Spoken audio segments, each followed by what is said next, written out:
안녕하세요. 수학과 이사학번 한채영입니다. 일단, 저는 수학은 완벽한 학문인가라는 주제로 세미나를 준비해 봤는데, 아까 시작하기 전에 근본 없는 학문이다. 라는 이야기를 제가 들었거든요.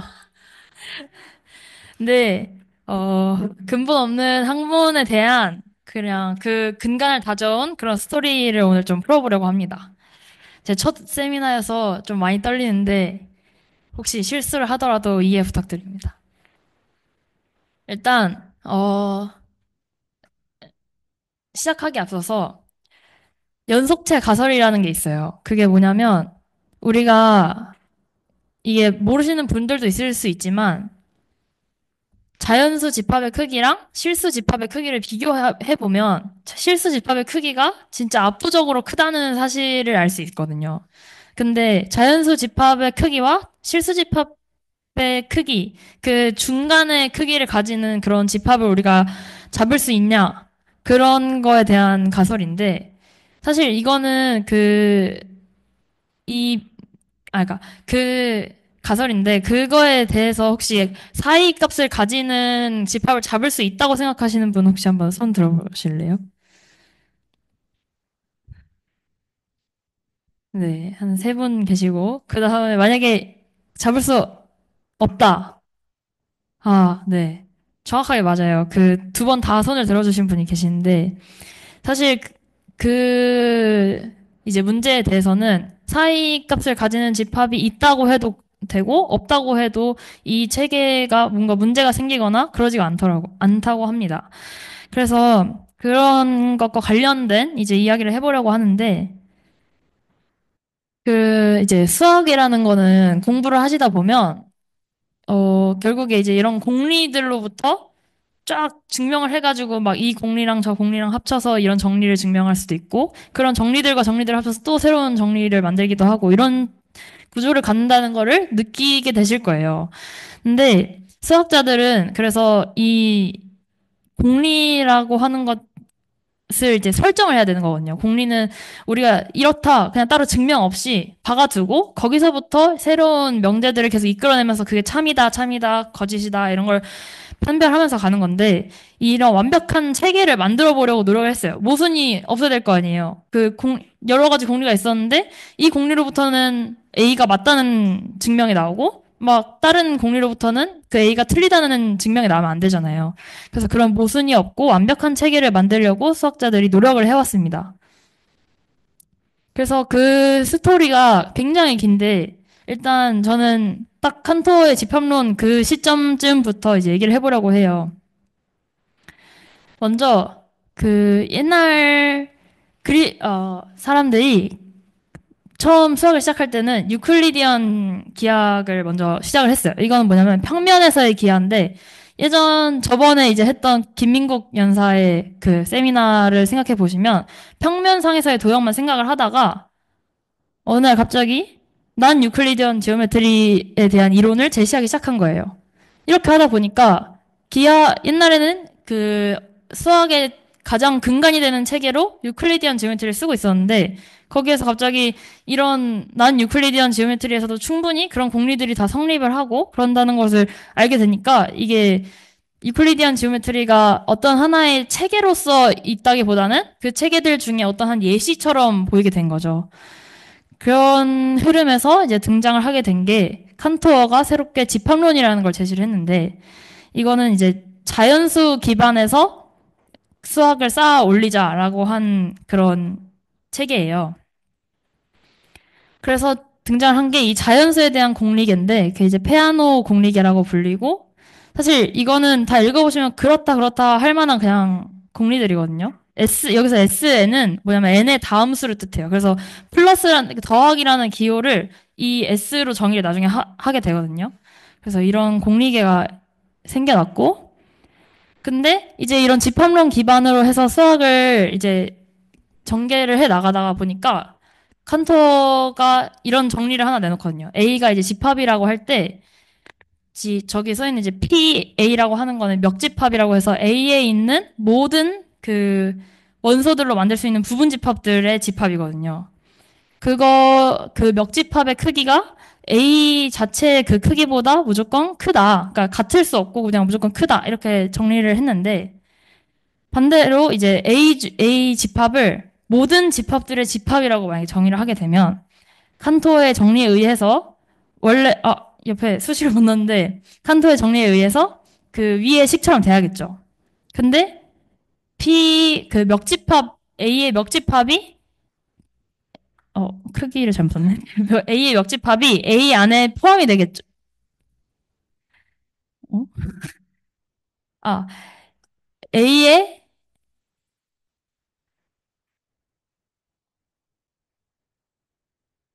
A의 역집합이 A에 포함이 되고 그러다 보니까 저런 역설이 발생하게 되는 거예요.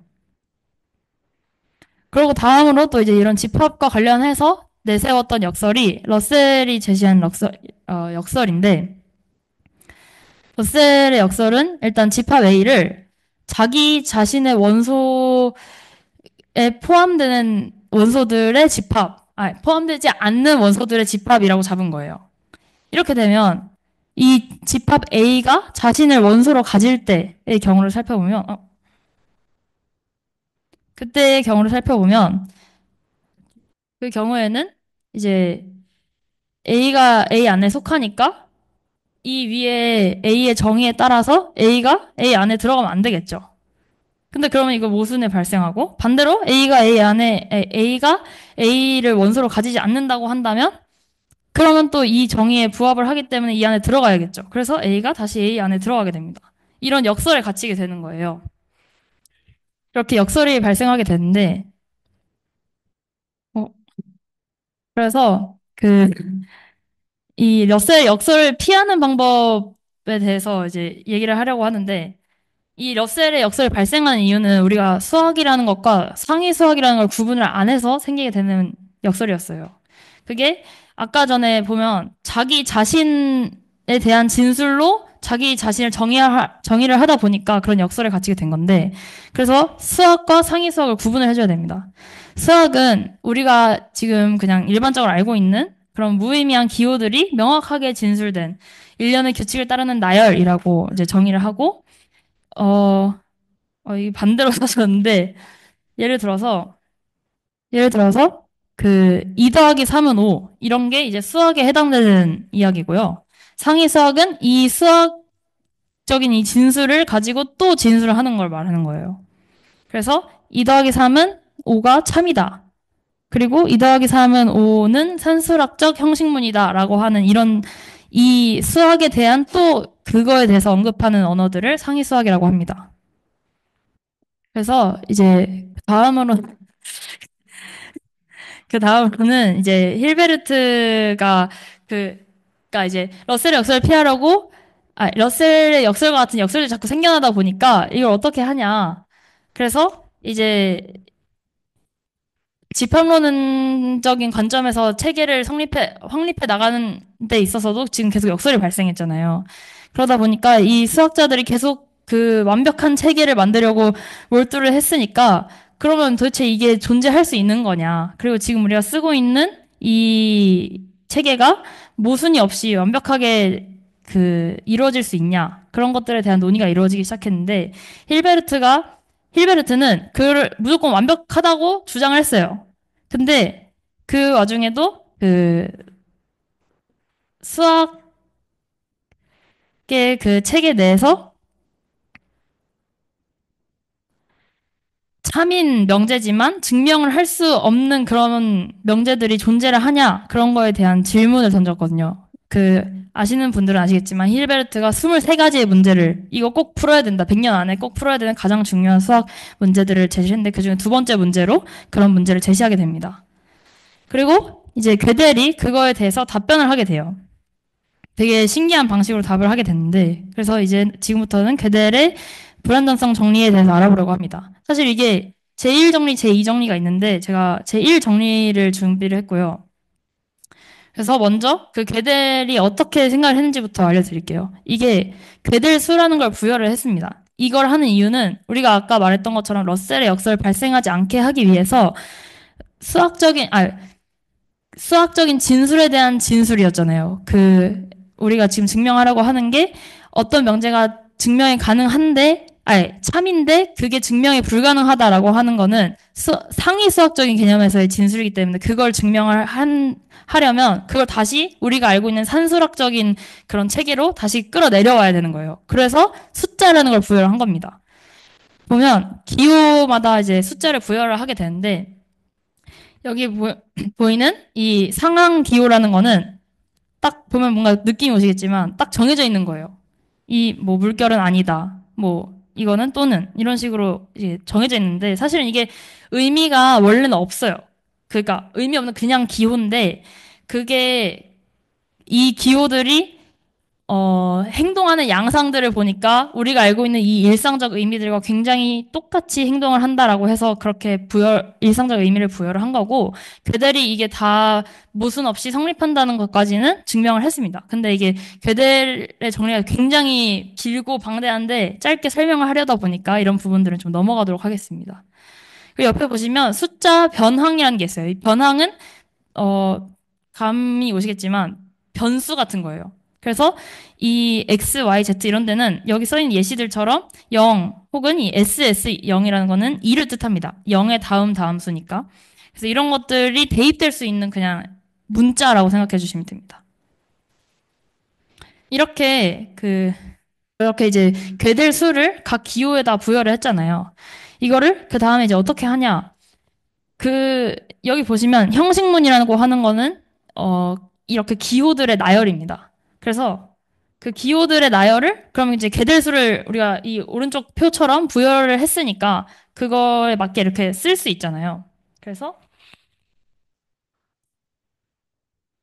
어, 보면 이 옆에 이 괄호 보면 8이죠. 8, 8이고, 그 다음에 존재한다, 4. 그리고 X는 아까 그 앞에서 봤던 변항 기호에 부여된 숫자였으니까 13이 될 겁니다. 그래서 이게 제가 아까 까먹고 설명 못 했는데 상항 기호는 1부터 12까지의 숫자를 쭉 부여를 했고, 변항 기호들에는 그 12보다 큰 소수들로 부여를 했고, 그 다음에 아까 그 밑에 있었던, 돌아가기가 너무 힘든데. 그 밑에 있었던 이제 명제 문장들의 그 기호들에는 괴델수를 소수들의 제곱으로 이렇게 부여를 하게 됩니다. 그래서 여기 보시면 x는 13이고요. 그리고 9, 그 다음 이 괄호는 다시 8, 그리고 13, 그리고 는 하면 5고, 여기 보시면 s는 7이고, y는 아까 그 13 다음 소수니까 17이 되겠죠. 이런 식으로 부여를 하는데 이게 이렇게 일련의 숫자로 쓰면 이게 그냥 나열로 쭉 쓰게 되면 어디서 끊기고 뭐 구분이 하나도 안 되잖아요. 그래서 어떻게 하냐면 우리가 그 정수론 때 배우는 그 기본 정리, 그게 뭐냐면 모든 이제 숫자는 유니크하게 소인수분해를 할 수 있다. 그런 걸 배우잖아요. 그래서 그걸 이용해서 얘네들을 소수들의 지수로 올려버립니다. 그래서 어떤 식이 되는 거냐면 이렇게 숫자를 쓰고 2부터 차례대로 점점 소수를 하나씩 키워가면서 이렇게 올려요. 2의 8승 곱하기 3의 4승 곱하기 뭐 5의 13승 이런 식으로 계속 올립니다. 11, 13 맞게 쓰고 있나? 뭐지? 13,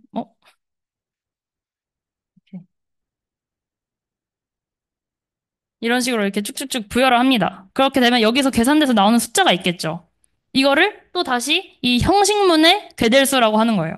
그러니까 아까는 기호들의 괴델수였고 여기서는 형식문의 괴델수가 되는 거죠. 그렇게 되면은 지금 여기서 이 형식문이 뜻하는 내용을 보시면 어떤 y라는 숫자의 다음 수가 되는 숫자가 존재한다라고 하는 거잖아요. 그 밑에 이 식을 보시면 그 y 자리에다 0을 대입을 했어요. 그래서 0의 다음 숫자가 존재한다라는 이제 그런 문장이 되겠죠. 그러면 결국에는 내가 이 밑에 있는 문장을 증명하려고 할 때 이 위에 있는 그 형식문이 나오게 될 거예요. 그래서 이 하나의 과정 자체를 증명이라고 부릅니다.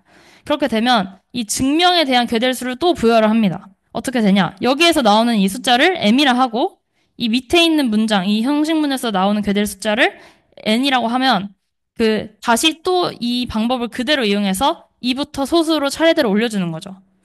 그래서 이 증명에 대한 괴델 수는 k 이렇게 부여가 됩니다.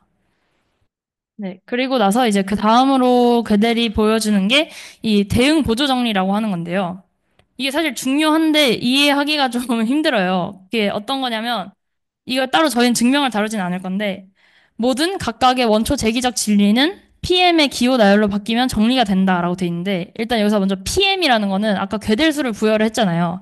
그 체계에서 나올 수 있는 형식문들을 PM이라고 그 체계를 부릅니다. 그래서 PM이 완벽한 체계라는 것도 또 이제 그러니까 완벽하다고 하는 게 정의가 물론 모호하지만 이게 잘 정의가 된다는 그런 것도 이제 괴델이 보였고요. 거기서 모든 각각의 원초 제기적 진리라는 거는 공리로부터 반복적인 행위만을 통해서 참임을 증명할 수 있는 그런 진리를 뜻하는데 그런 것들은 우리가 말했던 그 PM에 있던 그 기호들의 나열로 바꾸면 정리, 띠오렘이 된다라고 하는 이야기이고요. 그리고 두 번째는 형식적인 기호들과 그 기대한 의미에 정확히 1대1로 대응이 존재한다. 그러니까 막 어떤 숫자의 어떤 숫자를 봤을 때 그 숫자에 대응하는 의미가 없지도 않고 그 어떤 기호에서 다시 의미를 무조건 찾을 수 있다. 그런 걸 뜻합니다. 그 다음으로는 이제 괴델수를 우리가 부여를 했으니까 그 다음에 이제 상위 수학의 산술화 우리가 진짜로 하고 싶었던 거죠. 아까 상위 수학에 있던 거를 다시 산술 체계로 끌어내리는 걸 원했으니까 그 과정을 한번 예시로 보여드리려고 합니다. 일단 이 상위 수학적 진술이라고 하면 여기서 보면 이 빨간 박스 안에 있는 0은 0이 아니다라고 하는 물론 이거는 틀린 명제지만 이것도 어쨌든 수학적인 진술 중 하나잖아요. 그래서 이 진술 자체는 수학적 진술이지만 그거의 첫 번째 기호는 물결이다라고 하는 이 말 자체는 상위 수학적인 진술이라고 할 수 있겠죠.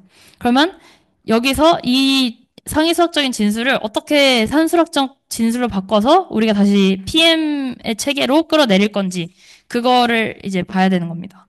그래서 여기서 보시면 이 0은 0이 아니다라고 하는 이 숫자의 괴델수를 보시면 아까 했던 것처럼 물결은 1이고 괄호는 8이고 이런 걸 계속 반복해서 각 소수의 지수로 다 올렸죠. 그렇게 하면 괴델수가 나오는데 이 계산하기가 너무 큰 숫자니까 이걸 A라는 그 문자로 그냥 둬 보겠습니다. 이렇게 되면 이 위에 있던 상위 수학적 진술에 있는 첫 번째 기호는 물결이다라고 하는 이 말을 어떻게 해석할 수 있냐면 이 2에 있는 지수가 1이면 되겠죠. 왜냐면 1은 정확히 이 물결로 1대1 대응해서 존재하잖아요. 그래서 2의 첫 번째 기호 뜻하는 건 2의 지수일 거고 그게 물결이려면 2의 지수가 1이면 되잖아요. 그거를 우리가 알기 쉽게 다시 표현을 하면 2가 A를 나누고 2의 제곱은 A를 나누지 않는다. 이렇게 표현을 하면 정확하게 표현이 되겠죠.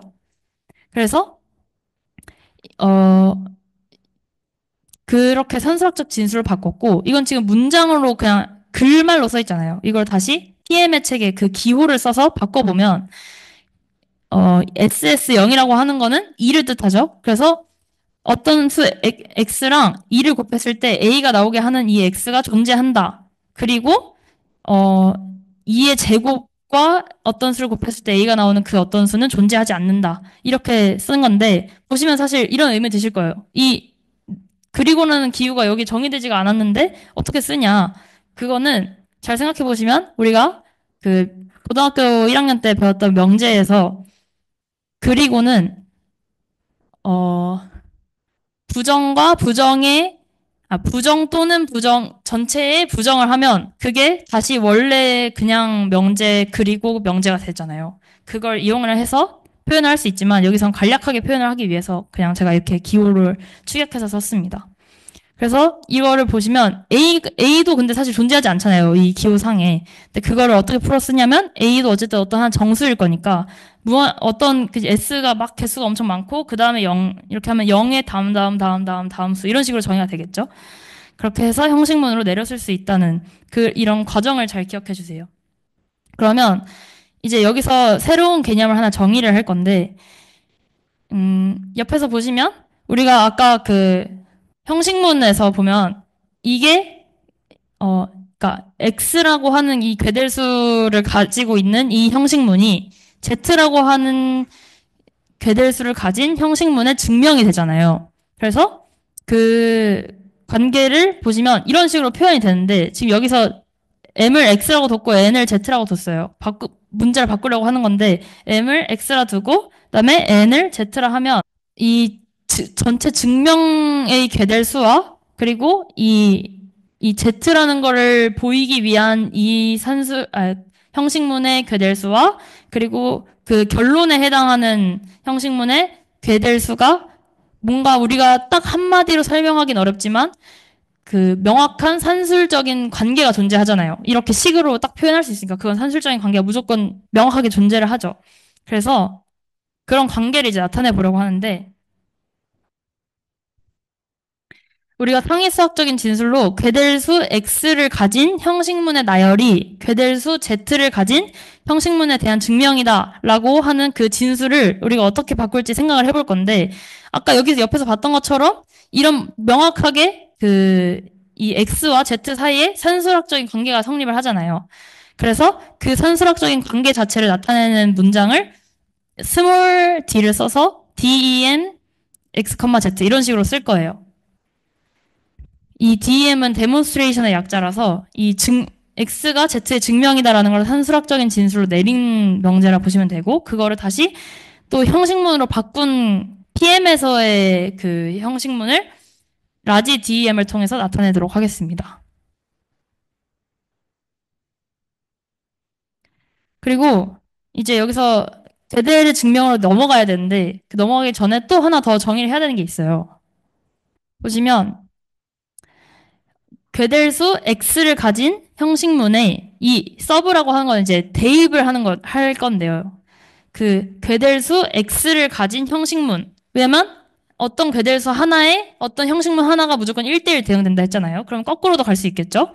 그래서 괴델수 X를 가진 형식문에 괴델수 17이라고 하는 17을 가진 변환 기호에 괴델수 X를 대입할 때의 괴델수. 굉장히 복잡한 말인데, 괴델수 X라고 하는 X를 가진 어떤 형식문이 존재를 하겠죠. 거기 안에 어떤 변수가 있을 거예요. 여기서 17이라고 하면 Y겠죠. 그 Y에다가 X를 그냥 대입하는 겁니다. X는 숫자였으니까 숫자 대입할 수 있겠죠. 그렇게 했을 때 그렇게 생긴 또 다시 그러면 형식문에 숫자만 대입이 됐고 그것도 어떤 한 형식문으로 존재할 거 아니에요. 그거를 다시 그 형식문의 괴델수를 이렇게 쓰는 걸로 약속을 하는 겁니다. 그리고 이런 그 괴델수를 가지는 형식문을 라지 S를 써서 표현을 하도록 하겠습니다. 그러면 이제 괴델의 증명을 이제 볼 시간이 됐는데 괴델의 제1 불안정성 정리는 뭐냐면 아까 말했던 그 자연수 체계라고 했던 페아노 공리계를 포함하는 공리계는 불완전하다. 즉, 그 공리계 안에서는 참이지만 증명에 불가능한 명제가 존재한다라고 하는 거를 증명을 할 겁니다. 그래서 그 간략하게 이제 요약을 해서 괴델의 증명이 어떻게 이루어졌냐라고 하면 참이지만 증명에 불가능한 문장인 형식문 G를 만듭니다. 그리고 그 형식문 G가 형식적인 이 G의 이 부정문 not G도 같이 증명될 수 있는 경우에만 G가 증명될 수 있다는 것도 밝혀요.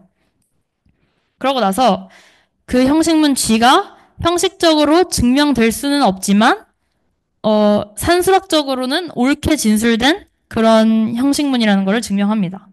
그러니까 뭔가 그 러셀의 역설처럼 자기 진술적인 문장을 포함하거나 그렇지 않는다는 걸 보이는 거예요.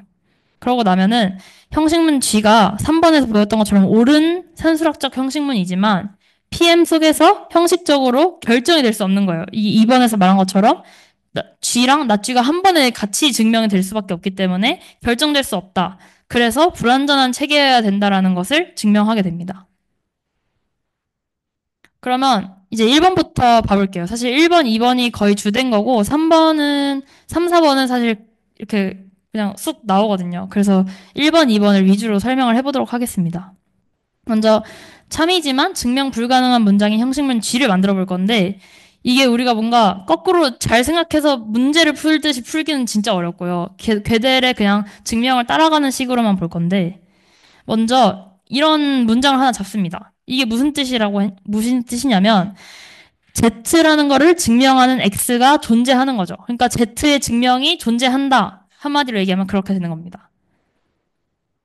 그러면 이제 이 형식문에다가 not을 한번 붙여볼게요. 그러면 Z라는 거를 증명하는 그 증명이 존재하지 않는다라는 문장이 되겠죠.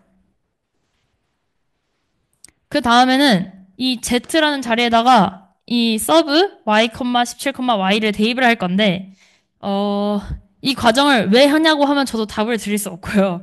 이렇게 해서 걔들이 잘 증명해 놨으니까 이걸 한번 따라가 보겠습니다. 그러면 이 말은 무슨 말이 되냐면, 이 sub y, 17, y라는 괴del수를 가지는 어떤 형식문이 있겠죠? 그거를 증명하는 것이 불가능하다라는 그런 의미가 됩니다. 그리고 이 형식문의 괴del수를 n이라고 한번 해볼게요. 그 다음에 어떤 짓을 하냐면 이 y 자리에다가 n을 대입하게 됩니다. 그래서 결론적으로는 막 이렇게 복잡한 식을 만들게 돼요. 그러면 괴del수 서브 y, 17, y를 가지는 형식문에 대한 증명은 불가능하다라고 했던 이 위에 이 문장의 그거가 형식문에 대한 증명이 불가능하다. 이런 식으로 되는데, 사실 이거는 의미를 아는 것보다 그냥 이 식 자체를 아는 게 더 중요해요. 그러고 나면, 보시면, 이제 이, 이 마지막으로 저희가 썼던 이 문장을 여기서 말하는 형식문 G가 되게 이 문장이 형식문 G가 되게 될 건데, 그러면 이 형식문 G에 대해서도 명확하게 이 괴del수 G가 부여가 되겠죠. 우리가 1대1 대응이라는 것까지는 아까 그 보조 정리로 대응 보조 정리에 의해서 항상 자명하니까. 그래서 이 괴del수 G라고 해봅시다. 그러면 이 G가 어떤 숫자인지를 생각을 해볼 수가 있는데 여기서 이 거꾸로 가는 과정이 저는 엄청 어렵더라고요. 그래서 그러니까 뭐라 그러지? 그러니까 순서대로 가는 방향이 저는 좀 너무 어려워서 한번 거꾸로 가는 방식으로 설명을 해드리겠습니다. 이 sub n, 17, n이라고 하는 거에 대한 정의를 다시 보면 괴del수 n을 가진 형식문이 있을 거고 그 형식문에 17에 대응되는 변환 기호가 있겠죠. 그 변수 거기다가 n을 대입할 때의 그 형식문의 괴del수가 되는 건데 그러면 보시면 여기서 괴del수 n을 가진 형식문이라고 하면 이 위에 있는 이 식이 되겠죠. 그대로 가져온 겁니다. 그래서 sub y, 17, y가 대입된 이 식이 돼요. 그러면 여기에서 괴del수 17을 가진 변환 기호에다 지금 대입을 해야 되잖아요. 그럼 그 변환 기호는 뭐냐? y가 되겠죠. 그럼 y에다가 괴del수 n을 대입할 겁니다. 그러면 이렇게 다시 식이 완성이 되죠. 그러면 여기서 알 수 있는 거는 이 식의 괴del수가 지금 뭐였죠? g였죠. 근데 여기서 말한 이 sub n, 17, n도 n과 지금 얘의 괴del수가 같다는 거니까 결국에 g가 sub n, 17, n이다. 보이죠? 그 결론이 나오게 됩니다. 그러면 어떻게 되는 거냐면 우리가 아까 이 문장을 g라고 했죠.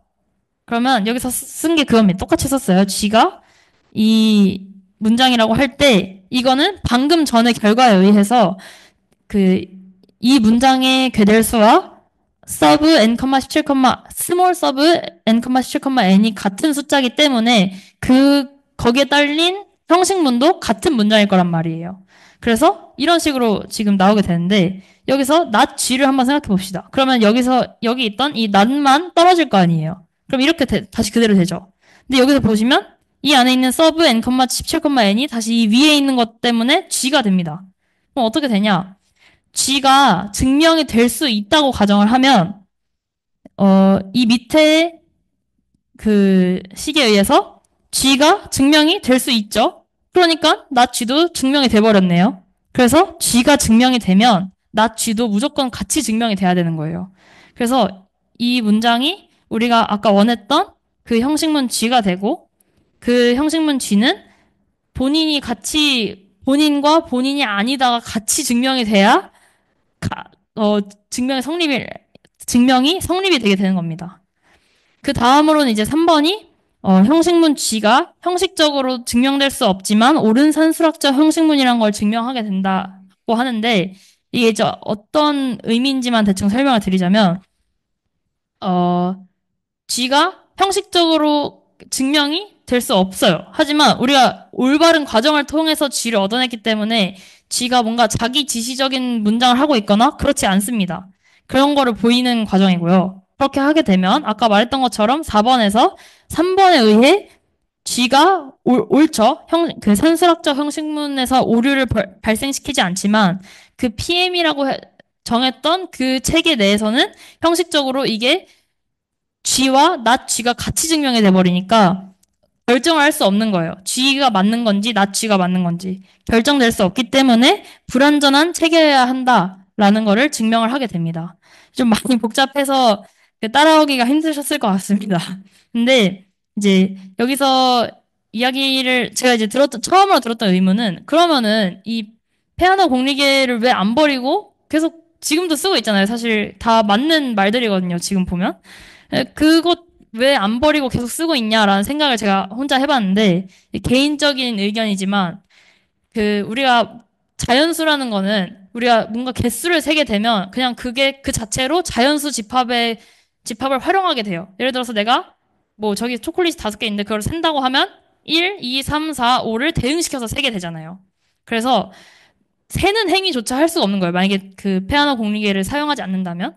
근데 세는 행위도 할 수 없는데 우리가 다른 거를 세는 행위 없이 수학적으로 뭔가를 더 할 수 있는 게 없을 거다라는 게 저의 생각이고요. 그래서 불완전한 체계이고 그런 체계이지만 그걸 수용해서 그대로 쓰고 있고 그런 게 뭔가 커다란 문제가 되지 않기 때문에 지금 계속 그 공리계를 사용하고 있다라고 저는 생각을 개인적으로 하고 그래서 제가 마지막으로 하고 싶은 말은 사실 저의 세미나 주제가 수학은 완벽한가? 이런 거였는데 수학이 불완전하다는 걸 괴델이 보였지만 불완전하다는 것도 수학을 통해서 보였잖아요. 그럼으로써 더 수학이 완벽한 학문이다라고 저는 스스로 결론을 지었고 그래서 수학이 뭐 완벽하지 않지만 그럼으로써 또 완벽한 학문이다. 그런 게 제가 내린 결론이 되겠습니다. 세미나 들어주셔서 감사합니다.